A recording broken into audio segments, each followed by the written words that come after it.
उसके कपड़े उतारने की आवाज से मेरे दिल की धड़कन बढ़ रही थी। मुझे पता था कि जो लड़की मेरे पीछे काफी कम कपड़ों में बैठी हुई है वो कोई और नहीं बल्कि नैना है, जो मुझसे हमेशा से चिढ़ती रही थी और हम हमेशा लड़ते रहे। लेकिन आज मैं नर्वस फील कर रहा हूँ, पता नहीं क्यों मुझे एक्साइटमेंट हो रहा है। डैम। हे, मेरा नाम रॉनी है, मैं एक कॉलेज स्टूडेंट हूँ। आप मुझे कॉलेज के किसी भी कोने में पा सकते हैं, लेकिन आजकल मैं अपनी ही डेस्क पे बैठने वाली क्लास की एक लड़की से बहुत परेशान हूँ।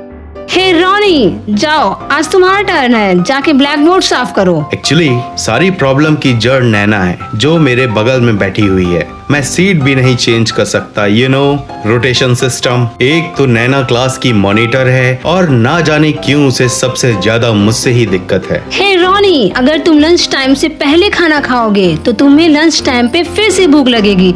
ये अच्छी आदत नहीं है। यार प्लीज तुम मुझे परेशान मत करो, मुझे अकेला छोड़ दो। तुम इतने लापरवाह क्यों हो? क्या तुम अपना काम कर सकती हो? मुझे तुम्हें कोई इंटरेस्ट नहीं है, मैं सिर्फ तुम्हारी चिंता कर रही थी। मॉनिटर जी, आप मेरी चिंता मत कीजिए प्लीज।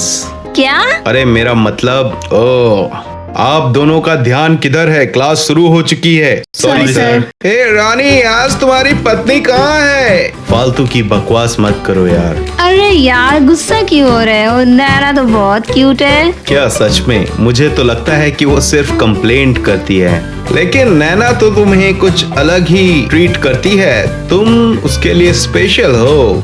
मैं जानता हूँ वो क्लास की मॉनिटर है, उसमें बहुत एटीट्यूड है। वो मुझ जैसे लड़के से सिर्फ नफरत कर सकती है। पूरी क्लास मेरा मजाक उड़ाती है कि मॉनिटर साहिबा सबसे ज्यादा रानी की शिकायत लगाती है। मुझे तो ये सब सुन के बकवास लगता है। नैना और गर्लफ्रेंड इम्पॉसिबल। वास्तव में मैं और नैना बचपन में एक ही कॉलोनी में रहते थे। मैं उसे पसंद भी करता था, वो भी मेरे साथ खेलना पसंद करती थी। लेकिन अब हम लोगों के बीच में कुछ उल्टा है। वो एक टॉपर लड़की है और मैं एक एवरेज स्टूडेंट। आज बेहद तेज धूप वाला दिन था। चलिए, आप लोगों की सोशल क्लास यही खत्म होती है।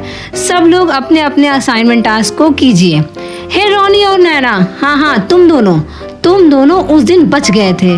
तुम लोग जाओ और जाके लैब 3 को साफ करो। मैम, लेकिन ओके मैम।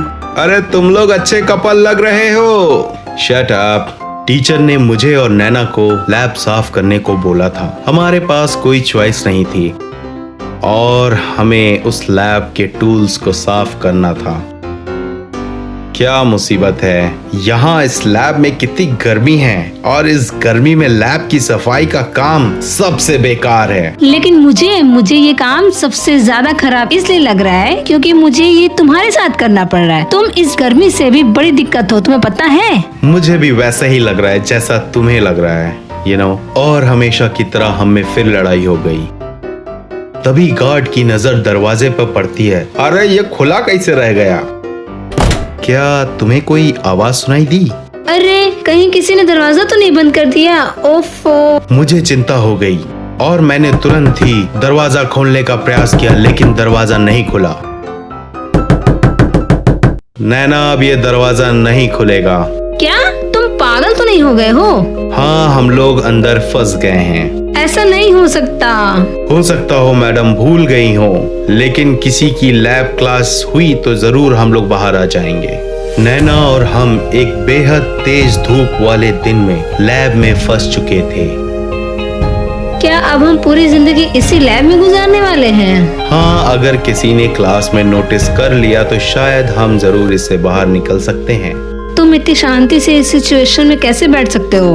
अब हम लोग कुछ नहीं कर सकते नैना, तुम भी शांति से बैठ जाओ। मैं तो शांत हो जा रही हूँ, लेकिन तुम ज्यादा मेरे पास आने की कोशिश मत करना। मुझे वैसे भी बहुत गर्मी लग रही है, मैं तुमसे दूर ही सही हूँ। हे भगवान, यहाँ इतनी गर्मी क्यों है? जब यहाँ एसी नहीं लगी है तो इस तेज गर्मी के मौसम में गर्मी ही न लगेगी? यार मुझे बहुत दिक्कत हो रही है, प्लीज तुम पीछे मत देखना, मुझे कुछ कपड़े उतारने हैं। सॉरी। क्या कपड़े उतारोगे? यार मुझे बहुत ज्यादा गर्मी लग रही है, कहीं मैं चक्कर खा के गिर न पड़ूं। अच्छा ठीक है, कहीं ये चक्कर खा के गिर गया तो इसके खून का इल्जाम मेरे सर पे ना आ जाए। ओ नो, हूँ। लेकिन गर्मी तो वाकई में बहुत हो रही थी और थोड़ी ही देर में नैना की भी हालत गर्मी से खराब होने लगती है। अभी तक कोई आया क्यों नहीं? मुझे भी बहुत गर्मी लग रही है। मैं तो पहले ही से कह रहा था कि तुम बहुत हॉट हो। अरे मतलब मौसम बहुत हॉट है। तुम अपना मुंह बंद रखो और पीछे बिल्कुल मत मुड़ना, क्योंकि मैं भी अब अपने कपड़े उतारने जा रही हूँ। उसके कपड़े उतारने की आवाज से मेरे दिल की धड़कन बढ़ रही थी। मुझे पता था कि जो लड़की मेरे पीछे काफी कम कपड़ों में बैठी हुई है वो कोई और नहीं बल्कि नैना है, जो मुझसे हमेशा से चिढ़ती रही थी और हम हमेशा लड़ते रहे। लेकिन आज मैं नर्वस फील कर रहा हूँ। पता नहीं क्यों मुझे एक्साइटमेंट हो रहा है। डैम! हे नैना, क्या तुम ठीक हो? तुम मेरी चिंता नहीं करो, क्योंकि तुम्हारे पास कोई रीजन नहीं है कि तुम मेरी चिंता करो। लेकिन इस समय मैं तुम्हारी चिंता कर सकता हूँ। हाँ, मैं ठीक हूँ। पूछने के लिए थैंक यू।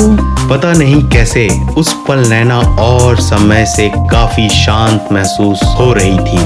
क्या तुम वाकई में ठीक हो? मैंने कहा ना, मैं ठीक हूँ। लेकिन अगर तुम्हें कोई दिक्कत हो तो तुम मुझे बता सकती हो। क्या तुम ठीक हो? क्योंकि मैं सोच रही थी कि अगर तुम चक्कर खाकर गिर गए तो फिर मैं क्या करूँगी। क्या तुम्हारा मतलब क्या है? एक्चुअली आई एम सॉरी, मैंने आज तक जो कुछ भी तुम्हें उल्टा सीधा कहा उसके लिए। नहीं यार, तुम जो कुछ भी कहती थी वो हमेशा मेरे अच्छे के लिए ही कहती थी। I am sorry too. Ronnie, तुम मुझे हमेशा से बुरा समझते होगे, लेकिन मैं थोड़ा अलग टाइप की हूँ। मैं तुम्हें हमेशा तुम्हारे अच्छे के लिए ही गुस्साती थी। इंसान जिसको पसंद करता है उसी को तो बोलता है ना। क्या तुम मुझे पसंद करती हो? अरे मेरा मतलब है तुम्हारी भलाई के लिए। और नैना के दिल में जो प्यार था वो बंद लैब और तेज गर्मी में बाहर आ गया।